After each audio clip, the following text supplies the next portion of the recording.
Okay, I've got another fresh scene here, and we're going to just go over some of the basic animation features available in Vue. And first thing we want to do is go to Animation, Display Timeline. And that's going to bring up our timeline down here. Now the default in Vue, what it's going to do is also bring up your animation wizard. But we don't need that right now, so you can just close that out, and then we can still have our bar down here, which is going to show our timeline. And also you might have noticed in this last section we were working with, that actually came up because we loaded in an animated sky. So that kind of brought that up. So if you're wondering how we got that up, we just went to Animation, Display Timeline. If you're loading in a scene though with animation, this will probably come up automatically. And there's also some other options too, which we'll get to in just a sec. But the first thing we're going to do is just cover keyframes. So I'm going to create a sphere right now. And if you're not familiar with keyframe animation at all, what it is you can create certain key points during an animation, and it will blend together the motion between those two keyframes. So I'm going to move this sphere over here, and go ahead down here, and we can slide our animation down over to 5 seconds, and as you can see, we could just also type in 5 right here. And if you notice right next to it, we also have it in frames.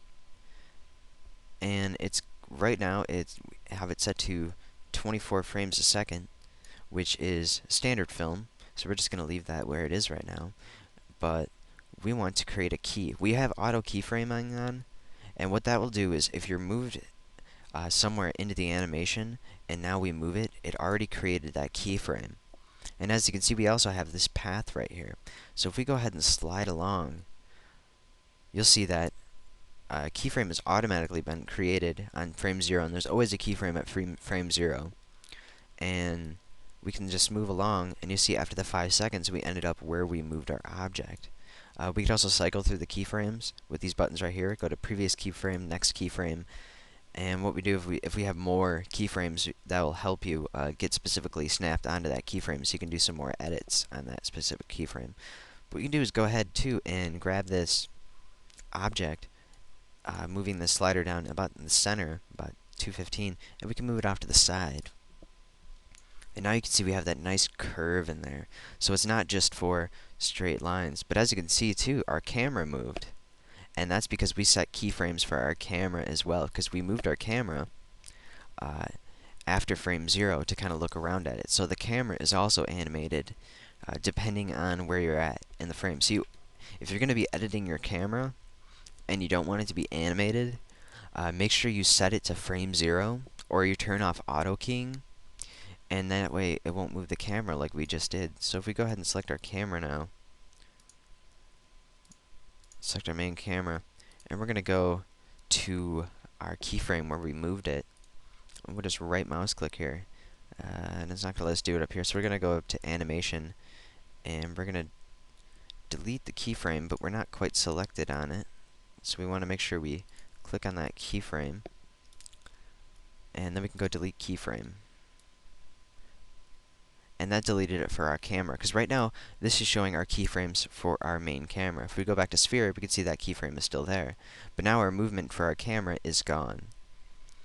Now you can also edit your object in different ways, not just its movement, but everything else. If we take a look at our specific properties here, we're going to go to position, and if you watch the position up on top, you can see how it's changing. Well, if we go to our next keyframe, we can also change our position in here. And this works not just for animation, but you can do this for everything, changing the position on different axes and things like that. But what we can also do is change our rotation and things like that. If I click on it, and we're just going to set a free rotation here. And now if we watch throughout the animation, we have it rotating. And because we have a rotation keyframe created at this point right here, there's no rotation up until that point, and then it starts to kind of roll into that. We could also change the size in that way too. If we go to this middle keyframe, and we go to our size options, we're going to grab it from the center and just make it real big. We'll watch it size up, get bigger as it gets to that point, and then roll up, and it'll kind of stay there, or start to kind of size down. So there's just lots of neat different things you can do with keyframes in that way. And if you wanted to create like an airplane or something like that, you could have an airplane going along that path, and then just kind of rotate it or bank it a little on some of those middle keyframes at these points, and actually the specific is the roll on that. So we'd edit the roll, and since we're already kind of rotated, it's kind of changing that. But you could also do the yaw and things like that. So there's lots of neat stuff you can do with animating objects, and that also works with meta blobs and just tons of different stuff. So I'm going to go ahead and just click New, and we're going to select a new scene. We're not going to save it, and we're going to take a look at animating plants. I'm going to right mouse click on the plant option right here, and we're just going to load that plum tree. And click OK, and we'll position our camera so that our plum tree is showing up in the middle of the view. And go to Animation, Display Timeline. And now if you're still getting that animation wizard, you could just say Display Wizard when creating new object animation. You could turn that off, and that way it won't come up every single time, because you won't exactly always need it. But if you still want to open it up, you can just go up here and select the animation wizard, or hit Control F11. But what we're going to do right now is we already have a keyframe set at 0 for this tree. But let's say we want to change its shape over time. We're going to go to 4 seconds and double click on that tree, and we can make changes to the length and the fall off and how gnarled it is. And we're just going to do little changes to it. And you can edit the leaves as well. We can make the length of the leaves a little bigger and the width. And we're going to click OK. And now it's going to ask us if we're just editing it for the scene, or we're creating an animation out of it. Would you like the plant geometry to become animated? We're going to click yes. And now if we watch our plant over time, it's animated. So we have a little animation going on with our plant. And pretty much every single aspect of this plant you can animate. So if we go back to this keyframe, we double click, we could also change our overall color from a green to a yellow. And hit OK. And if we look at the preview now, our plant is yellow. And if we bring it back, it's actually cycling through several different colors to get to that yellow. So it's changing the color of our plant over time.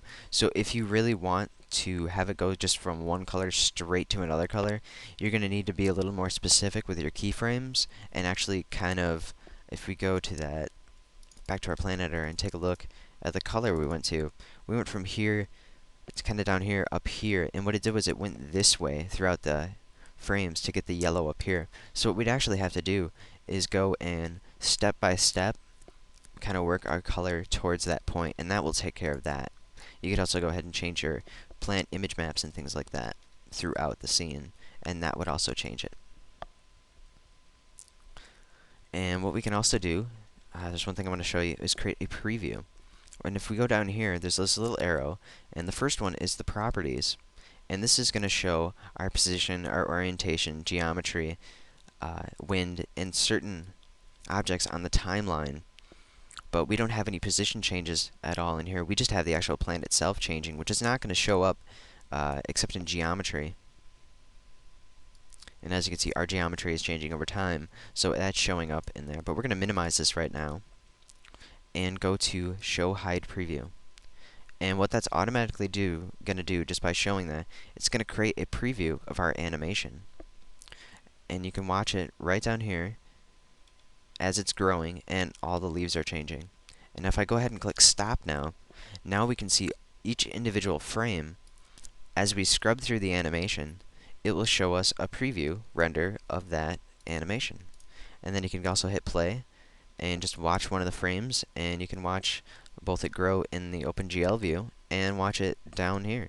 So that's a really neat feature to have this kind of frame-by-frame animation preview. And that works with any animation whatsoever. So if you're doing any animation at all, it's a good way to see wind and things like that. And your preview size is already kind of set, but which is why it's nice to have a bigger preview up here, so you can see something a little more detailed, and not having to spend a bunch of time really rendering an animation and realizing that, hey, that didn't work, I have to go back and make changes. So there's one other main type of animation I want to show you right now, and that's terrain animation. I'm going to delete this tree from our view, and actually we can go to our animation, and we could either just remove that preview, or we could just leave it alone right now, because we'll just make a new one in a sec. We're going to load in a standard terrain. and we want to make changes so this terrain is animated over time. And it's pretty much the same thing as the plant. We can make our main changes to our terrain at frame 0, and go ahead and pull our slider over to, let's say, 5 seconds, and double click on our terrain, and make changes. And right now we're just kind of raising it up. We can go to dig, and kind of dig some areas out. We'll increase our flow and our size, and turn down our softness, so we can make it go a little bit quicker. And we can just cut out little pieces of it, just change your terrain. And since we're 5 seconds into the animation, we're going to click OK, and it's going to ask us just the same thing it did before with the plant, whether or not we want to animate it. And we're going to click yes. And now, as you can see, our terrain has changed. And if we scrub along the timeline, we can see our terrain changing over time. And you can, of course, do this with as many keyframes as you want. You can come into the middle here, and we can make some more changes to it. We could have the sides coming in over here. And it's pretty much just adding another keyframe for blending. I'm going to click OK. And now we're going to have it changing to that new texture, and then kind of going back to the other texture we created. So you can do some really neat changes over time with like erosion and things like that. And we can also create a preview of that just by expanding this first view, and then go to animation and preview animation. And of course that's gonna show our last animation that we created. So we're gonna need to create a new preview. So we're gonna go up to animation and go to render animation preview, and this will kind of wipe out our old one and overwrite it and make up our new animation preview. And now we can watch it as our terrain is changing over time. And if I hit stop, we can see each individual frame will come out, and we can just watch that terrain change over time in the preview. So that's some really neat stuff you can do as far as the animation. You could also carve paths into your terrain. So you could go every couple of frames, you could start creating a path, and that way you could create kind of an erosion effect. And there's just lots of neat stuff you can do with animating the terrains. So we're going to go ahead and close that out. And we're going to go to new scene and just kind of make that blank and hit no. And we're going to take a look at some of the objects that come with Vue. How to load an object. Go to this button right here, and we can left mouse click on it, and we can load in an object. And now Vue comes with lots of different objects. So we have planes in here. We have grounded vehicles. So we've got cars and trains, and there's also lighting, lamps and spotlights and things like that. We also have appliances, animals, and there's lots of different just things you can kind of load into that come with Vue. Just things you can load into your scene if you wanted to. These are not animated, but there are some neat stuff you can do with it if you're just doing stills. But you could do actually under humans pre-animated load. This one is animated, and that's imported in from Poser, pre-animated load. So it's just some really neat stuff you can do with all this. And if you want, you could load in your own objects from another scene and save them, or from another software program. And that way you can start integrating two software programs together. I'm going to go ahead and click OK. And we're going to kind of go over some of the radiosity settings now. I'm going to delete the object we just loaded in. And for radiosity, I'm just going to go ahead and actually load in one of the scenes that come with Vue. And we're going to go to our samples here. And samples 1. And we're going to load this second one under samples 1. And click OK. And I'm not going to save changes, because this is a very good example of radiosity. And now radiosity does take a little bit of time to render, so we notice our preview hasn't exactly refreshed yet. But if you're not familiar with radiosity at all, or with 3D and the application of radiosity, what radiosity is pretty much the bouncing of light off of other objects, pretty much making every object reflective and bouncing off the light, so it fills in shaded areas and also reflects colors on other objects. Like, let's say if someone was wearing a green shirt and it was a highly lighted environment, you would notice that their face kind of picks up a tint of that green shirt. And that's what radiosity is. It's pretty much that exact same thing, but in 3D.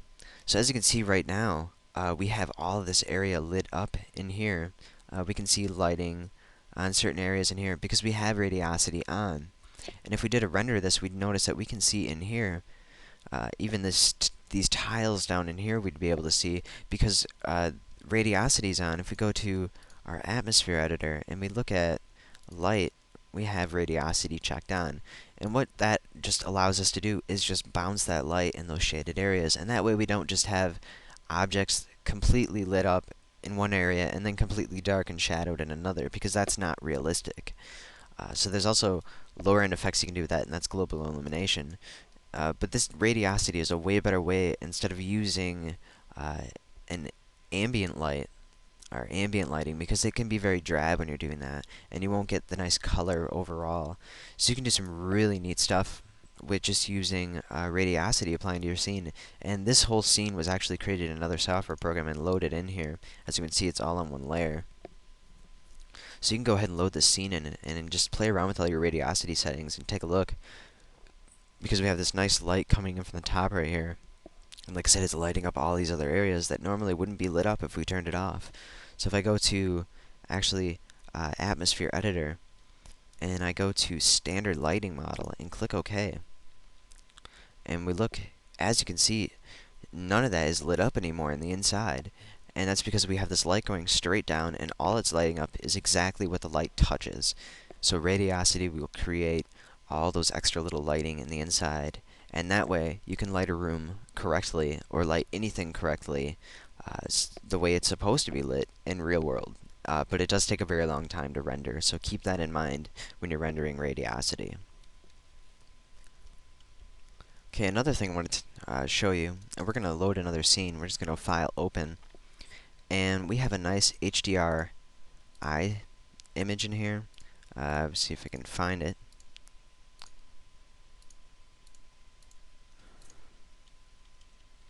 And actually, it doesn't appear that that scene is in here. I'm going to close this out and just go to File, New, and we're going to actually set this to our different effects here, and this will load in under Other, Image-Based Lighting. And this is our example of HDRI imaged lighting. So we're going to select that image-based lighting and click OK. And we're selecting No because we don't want to save that other scene. And as you can see now, we have this HDRI image loaded into our backdrop, covering everything else up. And if we go to our atmosphere editor, where you can see we're under environmental mapping, and we have it set to global illumination, which is illuminating the scene based on this image. If we go to effects, we can also see that this HDRI image is loaded in.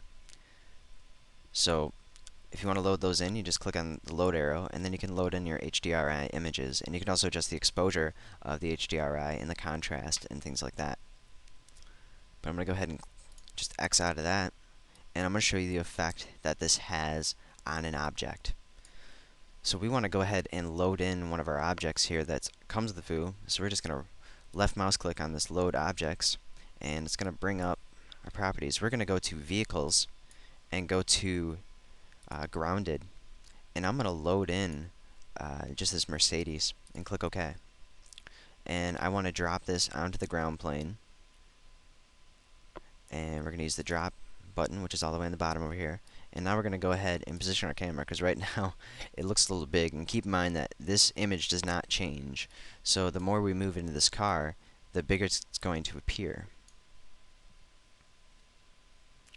And we'll let that refresh.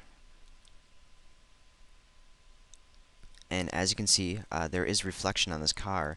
So it is reflecting our HDR image. And the lighting is actually being all created from that HDRI sky, or the HDR image map, which is of the city and all that. So we get the correct lighting on our car here, and the correct reflection of the area around it. And we also have shadows because we have a ground plane loaded in here. So if you want, this is a great starter if you're going to be doing HDRI image-based lighting for a scene. Just go ahead and load in this preset scene that comes with it, the atmosphere, and then go ahead and just change the image map, because this is set up really perfectly for this kind of lighting.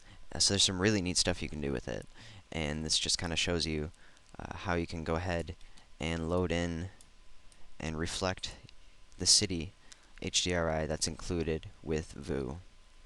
So now we can see we go up to the lighting options over here, and we have it reflecting the sky on the side down here and the ground over here along with the shadow.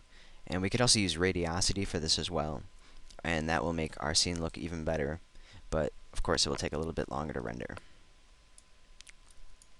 So I'm going to go ahead now and close this all out. Just go to New, and we're going to set it back to our default. Click OK, select No, and now we have it all cleared out.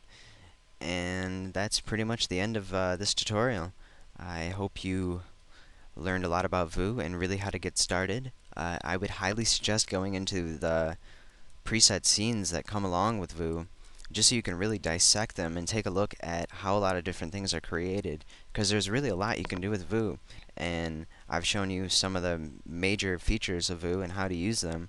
But if you want to go in depth even further, I'm sure we'll have more tutorials coming soon, but you can also, like I said, just go in, File, Open, and load in some of these scenes and take a look and see how they were created, because that can really help you out when you're trying to figure out how to do certain animations.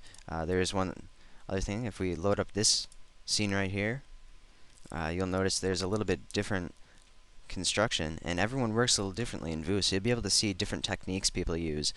In this case, we have these alpha planes.